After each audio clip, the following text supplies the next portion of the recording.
la même temporalité, qui est en train d'instruire des projets qui vont démarrer l'année prochaine. Alors, ce qu'on fera sûrement pendant les 3 ans que ces projets vont avoir lieu, on organisera des conférences publiques, il faut 1 an, 2 ans, il faut au moins 2 ans pour que les projets commencent.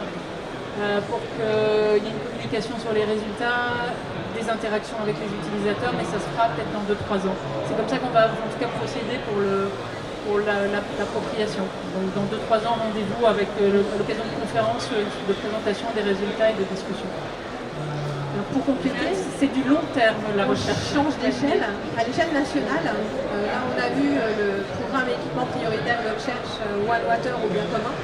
Mais il y en a un sur les solutions fondées sur la nature, qui est un peu moins sur l'eau puisqu'on avait ce programme-là, mais qui lui aussi, sur une période de 10 ans, et qui vise à déployer et répondre à des questions de solutions fondées sur la nature. Et il y en a même un autre sur la question de captation du carbone, du fer carbone, qui là aussi intègre la capacité des milieux à absorber les problématiques carbone et donc à répondre à des enjeux environnementaux. Et donc c'est des programmes qui sont dotés, qui sont financés par France 2030 et qui permettent réellement de mobiliser le monde académique pour faire une vraie avancée dans la recherche.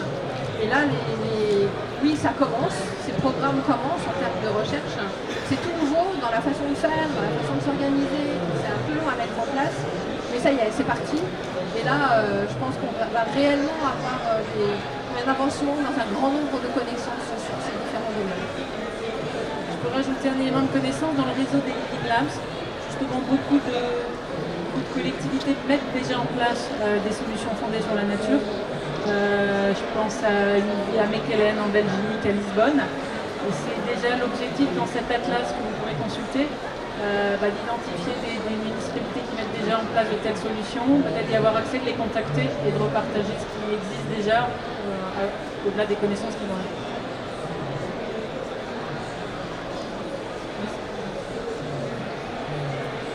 Bonjour, merci beaucoup pour votre présentation. J'ai trouvé vraiment très intéressante et répondu à beaucoup de questions que j'avais sur le domaine justement de ce programme de recherche et innovation. J'ai une question notamment sur la relation avec la gouvernance.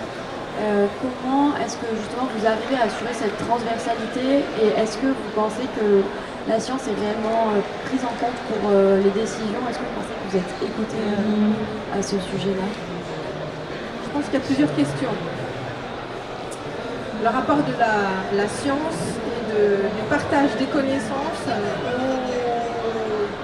à la société dans toute sa complexité, dans toute sa diversité, sachant que les scientifiques font aussi partie de la société. Là. Nous sommes tous des parties prenantes. Donc nous devons tous nous écouter et apprendre ce que l'autre veut dire pour éventuellement partager. Et ça, on a tous des efforts à faire. En tant que scientifique, on a des efforts à faire sur rendre plus facilement accessible un certain nombre de données. On a des efforts à faire en ne disant pas « vous avez besoin de ça, je le sais », mais en disant « de quoi avez-vous besoin ? Quelles sont les données dont moi je dispose qui pourraient éventuellement venir répondre à vos questions ? Et quelles sont les questions qu'on peut formuler ensemble pour répondre aux différents enjeux ?»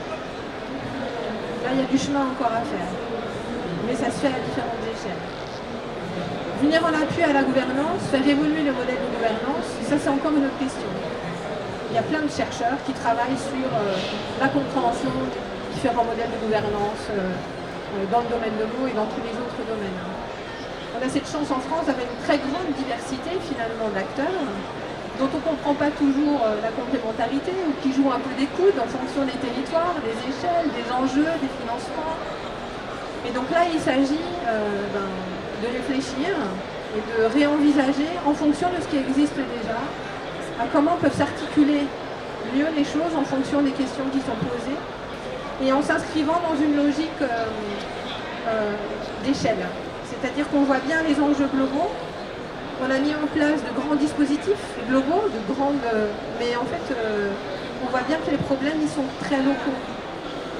Et donc il faut essayer de trouver ces différents moyens, à la fois de s'appuyer sur les grandes lois, la réglementation, mais des formes d'appropriation locale qui soient les mieux adaptées. Et dans le temps, et en fonction de la singularité des territoires et de leur complexité. Et on a bien vu à travers un certain nombre d'exemples, pour ne pas les nommer les bassines, la complexité que ça soulevait et que ça ne peut pas être envisagé seulement d'un point de vue, seulement d'un territoire et seulement à un moment donné. Et donc c'est justement répondre à ces différents enjeux avec une approche systémique, avec une approche beaucoup plus holistique, qui pour nous est une façon peut-être de venir répondre et essayer d'apporter un éclairage pour mieux appréhender ces questions et aider le décideur. Les chercheurs ne sont pas des décideurs. Mais en revanche, on est un peu plus consultés qu'on l'était. One Water et Water for All sont dans le plan haut. Et donc on espère bien pouvoir jouer un rôle non négligeable dans ce type de dispositif. Merci. Je me permets juste un complément sur la vision européenne. C'est une vraie question. Il y a des partenariats équivalents sur agroécologie, les systèmes alimentaires, la biodiversité. On a clairement identifié dans le futur qu'il faut qu'on ait des messages communs, transversaux, sur ce qu'apporte la recherche et vers la Direction générale de l'environnement qui est en charge de la mise en œuvre des politiques. Et c'est clairement un besoin. Après, voilà, de diffuser ces connaissances et avoir une vision, avec une vision commune. C'est pas l'eau, on dit ça, l'agriculture, on dit ça. Et c'est effectivement important. Et c'est prendre toutes les connaissances, aussi les connaissances empiriques. Est-ce qu'il y a d'autres questions? En tout cas, merci beaucoup. Merci de votre écoute. Et bonne continuation dans le forum. Thank you very much. Thank you so much for the time.